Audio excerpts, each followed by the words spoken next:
Audio Jungle.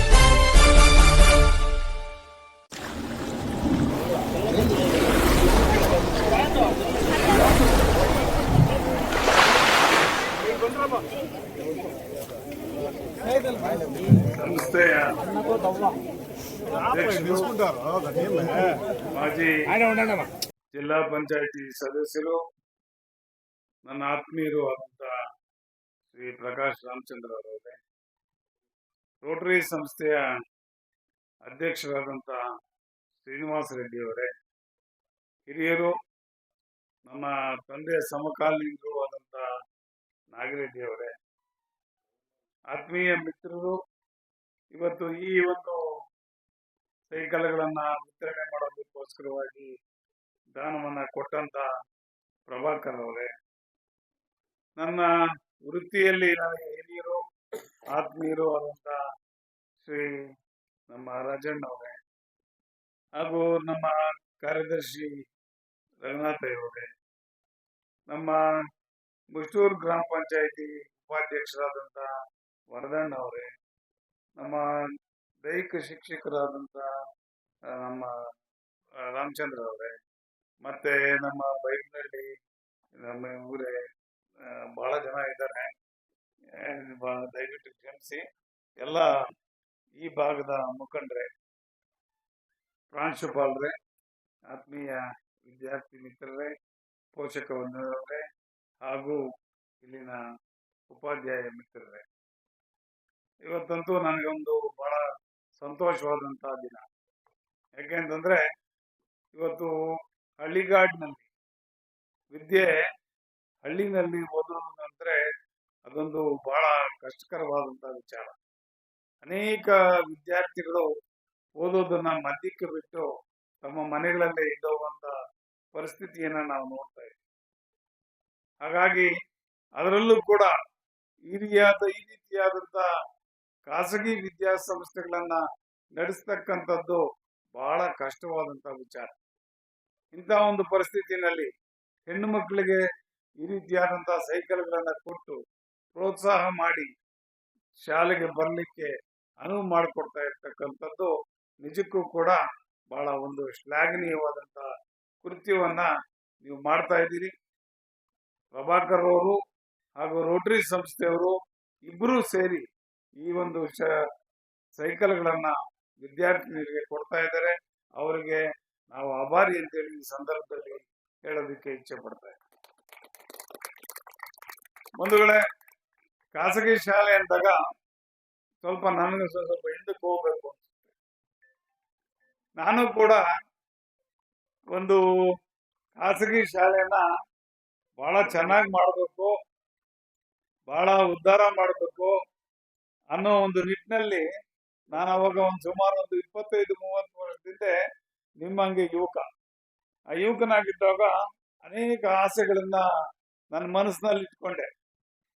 ನಾನು ಇಲ್ಲೇ ನಮ್ಮ ಪಕ್ಕದಲ್ಲಿ ಇರ್ತಕ್ಕಂಥ ಬೈರ್ಕೂರು ಶಾಲೆನ ಬಹಳ ಅಭಿವೃದ್ಧಿ ಮಾಡಬೇಕು, ಒಳ್ಳೆ ಸ್ಥಾಯಿಗೆ ತಗೊಂಡು ಹೋಗ್ಬೇಕು ಅಂತೇಳಿ ಪ್ರಯತ್ನ ಪಟ್ಟೆ. ಆದ್ರೆ ಅಲ್ಲಿನ ರಾಜಕೀಯ ನಾನು ಕೆಲಸ ಮಾಡಿದಾಗೆ ಮಾಡ್ತು. ತದನಂತರ ಏನ್ ಮಾಡಿದೆ, ನಾನು ಮುಳಬಾಗಲ್ನಲ್ಲಿ ನನ್ನದೇ ಆದಂತ ಒಂದು ಅಮರಜ್ಯೋತಿ ಶಾಲೆ ಅಂತ ಪ್ರಾರಂಭ ಮಾಡಿದೆ.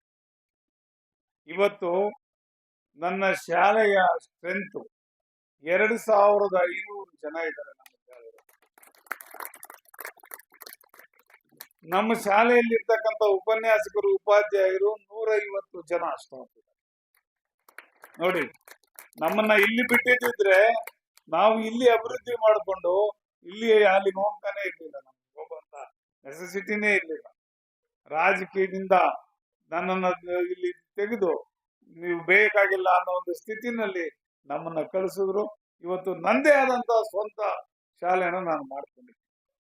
ಯಾಕೆ ಹೇಳ್ತಾ ಇದ್ದೀನಿ ಅಂತಂದ್ರೆ, ಈ ರೀತಿಯಾದಂತ ಖಾಸಗಿ ಶಾಲೆಗಳಲ್ಲಿ ಯಾವುದೇ ರಾಜಕೀಯ ಬರಬಾರದು. ಯಾವ ವ್ಯಕ್ತಿ ಈ ಒಂದು ಸಂಸ್ಥೆಗಾಗಿ ದುಡಿತಾ ಇರ್ತಾರೋ ಅಂತವರಿಗೆ ಪ್ರತಿಯೊಬ್ರು ಕೂಡ ನಾವು ಸಪೋರ್ಟ್ ಮಾಡಬೇಕು. ಆವಾಗ ಇಂಥ ಶಾಲೆ ಅಭಿವೃದ್ಧಿ ಆಗೋಕೆ ಸರಿ ಹೋಗ್ತದೆ. ಹಾಗೇನೆ ಇಲ್ಲೇನು ಉಪಾಧ್ಯಾಯರು ಇರ್ತಾರೆ ಅಥವಾ ಪ್ರಾಂಶುಪಾಲರು ಇರ್ತಾರೆ, ಅವರಲ್ಲಿ ಸಾಮರಸ್ಯ ಇರಬೇಕು. ನೀವು ಈ ಸಂಸ್ಥೆ ಬೆಳೆಸೋದು ಬಹಳ ಕಷ್ಟ ಇದೆ. ಈ ಸಂಸ್ಥೆನ ಬೆಳೆಸಬೇಕಾದ್ರೆ ಒಂದು ಈ ಖಾಸಗಿ ಸಂಸ್ಥೆಯನ್ನೆಲ್ಲ ಆಡಳಿತ ಮಂಡಳಿಯಲ್ಲಿ ಒಮ್ಮತ ಇರಬೇಕು. ಮತ್ತೆ ಇಲ್ಲಿ ಏನು ಉಪಾಧ್ಯಾಯರು ಇದ್ದಾರೆ ಮತ್ತು ಮುಖ್ಯೋಪಾಧ್ಯಾಯರು ಇದ್ದಾರೆ, ಅವರಲ್ಲಿ ಸಾಮರಸ್ಯ ಇರಬೇಕು. ಒಬ್ಬರನ್ನೊಬ್ರು ಹೊಂದಾಣಿಕೆ ಮಾಡಿಕೊಂಡು ಈ ಸಂಸ್ಥೆಯನ್ನ ಅಭಿವೃದ್ಧಿ ಮಾಡೋ ಕಡೆ ನಿಮ್ ಗಮನ ಇರಬೇಕಾಗ್ತದೆ. ಆ ಸಂದರ್ಭದಲ್ಲಿ ಈ ಸಂಸ್ಥೆ ಅಭಿವೃದ್ಧಿ ಆಗ್ತದೆ. ಮನಸ್ಸಿದ್ರೆ ಮಾರ್ಗ ಇದೆ, ಮನಸ್ಸಿದ್ರೆ ಮಾರ್ಗ, ಮನಸ್ಸಿಲ್ಲದೆ ಇದ್ರೆ ಮಾರ್ಗಗಳೇ ಇರೋದಿಲ್ಲ. ನಮ್ಮ ಸ್ನೇಹಿತರೊಬ್ರು ಬೇವಳ್ಳಿಯವರು ಡೆಕ್ಕನ್ ರಾಮಕೃಷ್ಣಪ್ಪ ಅಂತ, ನಿಮ್ಗೆ ಏನ್ ಹೇಳ್ಕೊಟ್ಟಿದ್ದಾರೆ? ಮನಸ್ಸಿದ್ರೆ ನಮ್ ಬೇವಳ್ಳಿ ರಾಮಕೃಷ್ಣಪ್ಪ ಅವರು ಇನ್ನೊಂದು ಅದನ್ನ ಇಂಪ್ರೂವ್ ಮಾಡಿದ್ದಾರೆ. ಮನಸ್ಸಿದ್ರೆ ನೂರಾರು ಮಾರ್ಗ ಅಂತೆ. ಮನಸ್ಸಿದ್ರೆ ಏನು? ನೂರಾರು ಮಾರ್ಗ. ಅದಕ್ಕೆ ಮೊದಲು ಮನಸ್ಸು ಮಾಡ್ಬೇಕು.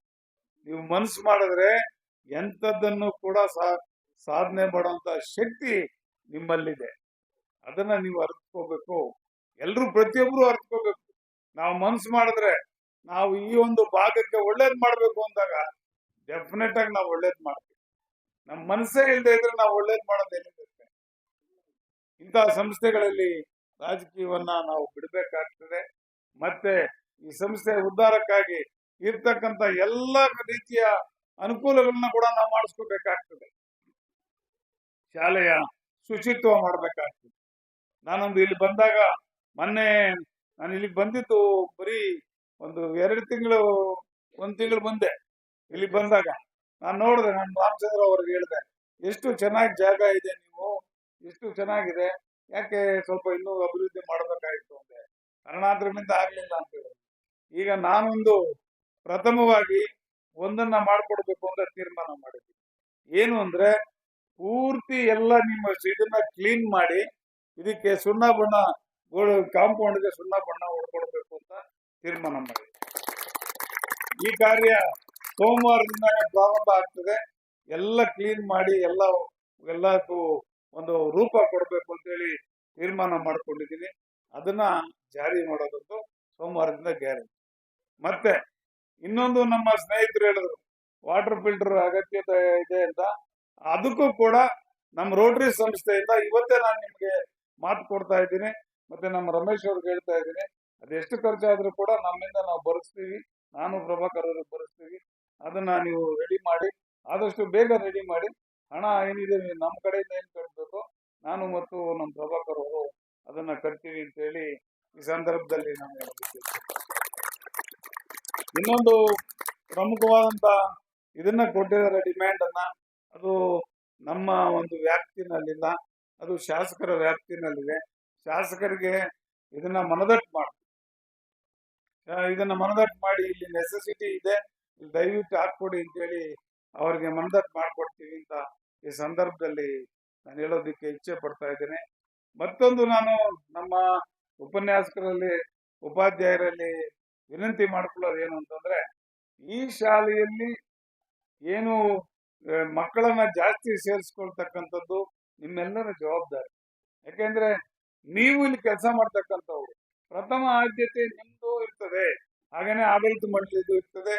ನನ್ನ ಅವರಲ್ಲಿ ಒಂದು ಅರಿಕೆ ಏನು ಅಂತಂದ್ರೆ, ಈ ಸಾರಿ ಏನ್ ಅಡ್ಮಿಷನ್ ಸ್ಟೇಜ್ ಬರುತ್ತೋ ನಿಮ್ಮ ಆಡಳಿತ ಮಂಡಳಿಯವರು ಎಲ್ಲ ಸ್ವಲ್ಪ ಯಂಗ್ಸ್ಟರ್ಸ್ ಅನ್ನ ಹಾಕೊಂಡು ಎಲ್ಲ ಊರೂರಿಗೂ ಹೋಗಿ ನಾವು ಒಳ್ಳೆ ಎಜುಕೇಶನ್ ಕೊಡ್ತೀವಿ, ನಾವು ಒಳ್ಳೆ ಇದನ್ನ ಮಾಡ್ತೀವಿ ಅಂತ ಹೇಳ್ತಾ ಬದಲಾವಣೆಗಳನ್ನ ತಂದು ಏನು ಸ್ಟ್ರೆಂತ್ ಆಗುತ್ತೋ ಅದನ್ನ ಇನ್ಕ್ರೀಸ್ ಮಾಡ್ಕೋಬೇಕು ಅಂತೇಳಿ ನಿಮ್ಮ ಆಡಳಿತ ಮಂಡಳಿಯಲ್ಲಿ ಮತ್ತೆ ನಮ್ಮ ಉಪಾಧ್ಯಾಯರಲ್ಲಿ ನಾನು ಕಳಕಳಿಯಾಗಿ ಒಂದು ವಿನಂತಿನ ಮಾಡ್ತೇನೆ.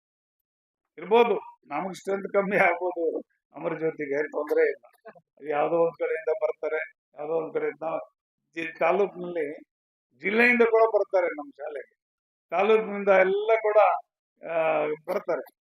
ನಮಗೆ ಪರ್ಟಿಕ್ಯುಲರ್ ಆಗಿ ಈ ಏರಿಯಾದಲ್ಲಿರ್ತಕ್ಕಂಥವ್ರಿಗೆ ಒಳ್ಳೆ ಎಜುಕೇಶನ್ ಕೊಟ್ಟು ಒಳ್ಳೆ ರಾಧಾಕೃಷ್ಣ ಪ್ರೌಢಶಾಲೆ ಬಹಳ ಚೆನ್ನಾಗಿದೆ ಅಂದ್ರೆ ನಮಗೂ ಸಂತೋಷ.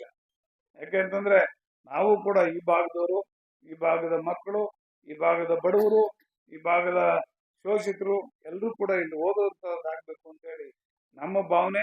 ಆ ಒಂದು ನಿಟ್ಟಿನಲ್ಲಿ ನಮ್ಮ ರೋಟರಿ ಸಂಸ್ಥೆಯಿಂದ ಆಗ್ಲಿ, ನಮ್ಮ ವೈಯಕ್ತಿಕವಾಗ್ಲಿ ಯಾವುದೇ ರೀತಿಯ ಸಹಕಾರ ಕೊಡೋದು ಕೂಡ ನಾವು ಹಿಂದೆ ಹೋಗೋದಿಲ್ಲ. ಆದ್ರೆ ಉಪಯೋಗಿಸ್ಕೊಳ್ತಕ್ಕಂಥದ್ದು ನಿಮಗ್ ಬಿಟ್ಟಿರ್ತಕ್ಕಂಥದ್ದು. ಈಗ ನಮ್ಮವರು ಸೈಕಲ್ಗಳನ್ನ ಕೊಡ್ತಾ ಇದ್ದಾರೆ. ಅದೇ ರೀತಿ ನಿಮ್ಗೆ ಬೇಕಾಗಿರ್ತಕ್ಕಂಥ ಮೂಲಭೂತ ಸೌಕರ್ಯಗಳನ್ನ ನೀವು ಕೇಳಿದ್ರೆ ಅದನ್ನ ಕೊಡಿಸ್ಕೊಡಕ್ ಸದಾ ಸಿದ್ಧವಿದ್ದೀವಿ. ನೀವು ಏನು ಮಕ್ಕಳು ಇವತ್ತು ಸೈಕಲ್ಗಳನ್ನ ನೀವು ತಗೋತಾ ಇದ್ದೀರೋ, ಇವರು ಒಂದನ್ನ ನೀವು ಪ್ರತಿಜ್ಞೆ ಮಾಡ್ಬೇಕಾಗ್ತದೆ. ಮಾಡ್ತೀರಾ? ಮಾಡಲ್ಲ? ಏನ್ ಪ್ರತಿಜ್ಞೆ ಹೇಳಿ, ಏನ್ ಹೇಳ್ಬೋದು? ನಾನು ಎಕ್ಸ್ಪೆಕ್ಟ್ ಮಾಡಿ ಎಲ್ಲಾ ಡಿಸ್ಟಿಂಕ್ಷನ್ ಬರ್ಬೇಕು ಮುಂದಕ್ಕೆ SLC ನಲ್ಲಿ. ಮಾಡ್ತೀರಾ? ಹೇಳಿ ಜೋರಾಗೆ. ಎಲ್ರೂ ಕೂಡ ಡಿಸ್ಟಿಂಕ್ಷನ್ ಬಂದ್ರೆ ನಿಮ್ಮ ಶಾಲೆಯ ಒಂದು ಗೌರವ ಕೂಡ ಹೆಚ್ಚಾಗ್ತದೆ, ಮತ್ತೆ ಎಲ್ಲರೂ ಒಳ್ಳೇದಾಗ್ತದೆ ಅಂತ ಹೇಳ್ತಾ, ಇನ್ನೊಂದು ನಮ್ಮ ರೋಟರಿ ಸಂಸ್ಥೆ ರೈತರಿಗೆ ಅನುಕೂಲವಾಗ್ತಕ್ಕಂತ ಒಂದು ಪ್ರಾಜೆಕ್ಟ್ ಅನ್ನ ಈಗ ಮಾಡ್ತಾ ಇದೆ. ಅದೇನು ಅಂತಂದ್ರೆ, ಉಚಿತವಾಗಿ ಹಸುಗಳನ್ನ ರೋಟರಿ ಸಂಸ್ಥೆಯಿಂದ ಫಲಾನುಭವಿಗಳಿಗೆ ಕೊಡ್ತಕ್ಕಂಥ. ಎಲ್ರಿಗೂ ಕೊಡಕ್ಕಾಗಲ್ಲ, ಯಾಕೆಂತಂದ್ರೆ ನಮ್ಮ ಒಂದು ಕಡೆಯಿಂದ 30,000 ರೂಪಾಯಿ ನಾವು ಕೊಡ್ಬೇಕಾಗ್ತದೆ. ರೋಟರಿ ಸಂಸ್ಥೆಯಿಂದ 30,000 ರೂಪಾಯಿ ಕೊಡ್ತಾರೆ. 60,000 ರೂಪಾಯಿ ಒಂದು ಹಸು ತೆಗೆದು ಒಂದು ಉಚಿತವಾಗಿ ಕೊಡ್ತಾರೆ. ನಮ್ಮ ಈಗಾಗಲೇ ನಮ್ಮ ಪ್ರಭಾಕರ್ ಅವರು ಒಟ್ಟಿಗೆ 50 ರೋಟರಿ ಸಂಸ್ಥೆ ಕಡೆಯಿಂದ 50 ಆಗಿದೆ. ಪ್ರಭಾಕರ್ ಅವರು 4 ಹಸುಗಳಿಗೆ ಈಗಾಗಲೇ ದುಡ್ಡು ಕಟ್ಟಿದ್ದಾರೆ. 4 ಫಲಾನುಭವಿಗಳಿಗೆ ನೆಕ್ಸ್ಟ್ ನಿಮ್ಗೆ ಹಸುಗಳನ್ನು ಕೂಡ ಕೊಡ್ತಾ ಇದ್ದಾರೆ. ಒಟ್ನಲ್ಲಿ ಹೇಳ್ಬೇಕು ಅಂತಂದ್ರೆ ನಿಮ್ಗೆ ಯಾವ್ದೋ ಒಂದು ಒಳ್ಳೆ ಅದೃಷ್ಟ ಆಗಿದೆ. ಪ್ರಭಾಕರ್ ಅವರು ಎಲ್ಲ ಒಳ್ಳೆ ಕೆಲಸಗಳು ಮಾಡ್ತಾ ಇದ್ದಾರೆ. ನಮ್ಮ ಪಂಚಾಯತಿಗೆ ಯಾರೋ ಸಿಗ್ಲಿಲ್ಲ ಅಂತ. ಅದರಿಂದ ಅವ್ರು ಪ್ರಭಾಕರ್ ಅವರು ಇನ್ನೂ ಚೆನ್ನಾಗಿ ಬೆಳೀಲಿ, ಒಳ್ಳೇದಾಗ್ಲಿ ಅವ್ರಿಗೆ. ಇನ್ನೂ ಯಥೇಚ್ಛವಾಗಿ ಈ ರೀತಿ ಕೊಡುಗೆ ದಾನಿಯಾಗಿ ಕೊಡ್ಲಿ ಅಂತ ಹೇಳ್ತಾ 2 ಮಾತನ್ನ ಮುಗಿಸ್ತಾ ಇದ್ದೇನೆ. ಜೈ ಹಿಂದ್, ಜೈ ಕರ್ನಾಟಕ.